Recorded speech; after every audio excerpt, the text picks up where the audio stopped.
বোরখা একটা নিবো, এরকম বোরখা একটা নিয়ে এরকম করে ধরে ধরে রাখবো এরকম করে, মানে মেয়েটা পয়দা হবে, নগদে বোরখার ভিতরে ঢুকবে, ঠিক না? এটাই তো চাচ্ছেন।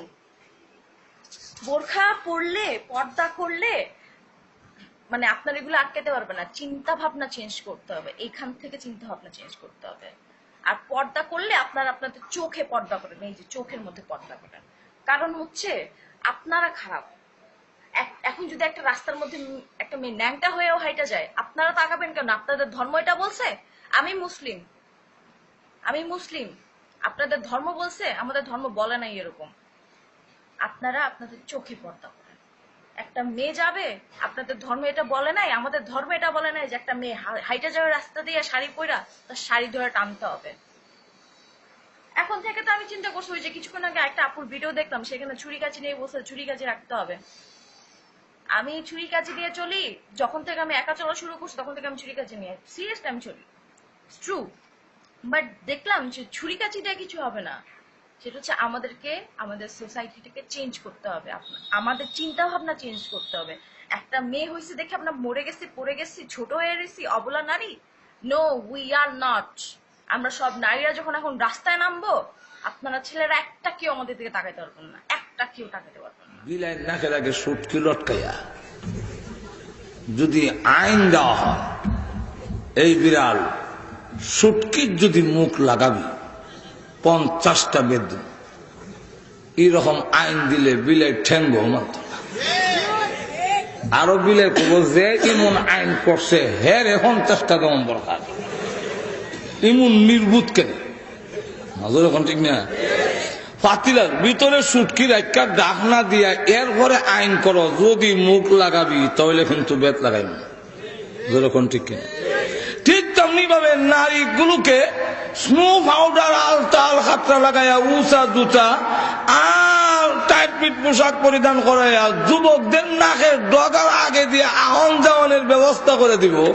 এরপরে যদি আইন করে যুবকরা ধরবি না, ইফটিজিং করবি না, এটা যুবকের ঠেঙ্গ মানত না।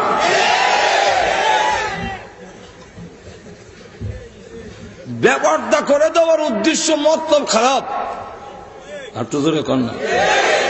যদি পর্দা উঠায় দেওয়া হয় তাহলে আমাদের সমাজের বিবাহের চাহিদা থাকবে না, আর তো জোরে কর না। বিবাহের চাহিদা থাকবে না। যারা ইউরোপ নাই, বিবাহের চাহিদা নাই, ফ্রেন্ডশিপ, গার্লফ্রেন্ড বয়ফ্রেন্ড, যতদিন মনে হয় তা হয় ঘরে যাবা। বিবাহের ইহুদি খ্রিস্টানদের মধ্যে বিবাহের আবশ্যকতা নাই, কারণ বিবাহ করার দরকার কি? যথাযথ যদি হওয়া যায়, হেজাব যদি না থাকে, নারীর প্রতি আকর্ষণ থাকবে না। এই জন্য এক কলেজের দেওয়ালও দেখি কে জানে লেখছে, হে কুমার তুমি বিয়াতে রাজি হও না কেন? কুমার বুঝছেন নি? ফাইট রাজে বানায় হে কুমার না, কিন্তু যে বিয়া করছে না পুরুষ সে কয় কুমার, মহিলারা কয় কুমারী। এখন হে কুমার তুমি বিয়াতে রাজি হও না কেন? কোন বাটফারে জানে আবার জবাব লিখে গেছে নিচে দিয়া। জবাবটা কি? পরের দিন আবার দেখি জবাব লেখা। জবাব কি লেখছে? সস্তায় যেখানে দুধ পাওয়া যায় গায়ে ভালে খে। ঘুমাই গেছেন কেন? অর্থটা বুঝছেন না? সস্তায় যদি দুধ পাওয়া যায়, গাভী ভালার যন্ত্রণা কান্দ করে লইতো, ইদার গোবর ভালাও, হানি খাওয়াও, ঘাস খাওয়াও, এই যন্ত্রণা লই এক কিটা। দুধ তো সস্তায় পাওয়া যায়, যেরকম ঠিক না? ঠিক তেমনি ভাবে নারী যদি যথাযথতায় পাওয়া যায়, নারী যদি যথাযথতায় পাওয়া যায়, আমাদের সমাজে চাচ্ছে এখন বিজয়ী কনসালের নামে এবং বিভিন্ন আনন্দ উৎসবের নামে ভারত থেকে নর্তকী এনে অর্ধল্যাংটা করে নাচ দিয়ে এদেশের যুবকদের চরিত্র এবং ইফটিজিং বন্ধ করা যাবে না। এখন লক্ষ্য করে গিয়ে দেখেন, আল্লাহু আকবার, তো যদি পর্দা না থাকে, নারী যদি যথাযথতা পাওয়া যায়, তাহলে যুবকরা নারীর বোঝা কাঁধে নেওয়ার আবশ্যকতা থাকবে না। আর তো ধরে কম, আর এটা থাকবে, এটা মানুষের চরিত্র, এটা কই লোকাম হতো না, অটোমেটিক আইন দিল দেবো। মানুষের কিছু মজ্জাগত জিনিস আল্লাহ দিয়ে দিচ্ছেন, যেমন আপনার কপালও যদি খাদ্য নিয়ে ধরে, ঘুমো থেকে দেখবেন আপ অটোমেটিক যায়। আপনি ঘুমো আর যা আজকে কখন লাগে না সব জায়গায় যেরকম ঠিক কিনা। আমি মুখের মধ্যে যদি তেঁতুল দিয়া আপনারা চোখের সামনে কিছু জিব্বা টাক্কর দেই, অটোমেটিক আপনার মুখে হানি উঠব। অনেকের তো মনে হয় উঠে গেছি কি। এখন যদি কেউ কয় আমার উঠে না, তো এটার মত অর্থ দুইটা।